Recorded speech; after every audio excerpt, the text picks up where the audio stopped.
বিসমিল্লাহির রহমানির রহিম। প্রিয় বন্ধুরা, কেমন আছেন সকলে? আজকে শুক্রবার, আপনার 14 মার্চ 2026। আমি ঐতিহ্যবাহী যে চর প্রদর্শনের পেঁয়াজের হাট রয়েছে, সেই পেঁয়াজের হাটে রয়েছি।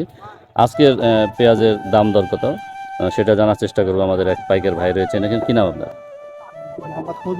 ফজলুল করিম। আপনি আজকে কত করে পেঁয়াজ কিনেছেন? আজকে ধরেন প্রথম দিকে একটু কম গেছে, 600 650, পরে একটু বেশি 700 400 এরকম। নিচে মানে হলো 500, এভারেজ আপনার কীরকম দাম? এবারে ধরেন 600। 600, এভারেজ 600 টাকা।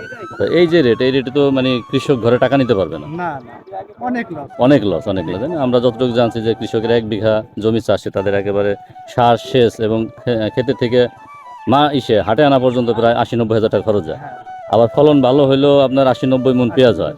তাতে 1,000 টাকার নিচে যদি নামে, সেক্ষেত্রে সেক্ষেত্রে লস। কৃষকের 1000 লস। টাকা বিক্রি করতে পারলে কিছু মোটামুটি থাকবে, চালান কিছু থাকবে, কিছু থাকবে। আসবে আর কি। ঠিক আছে। ঠিক আছে ভাই, ধন্যবাদ আপনাকে।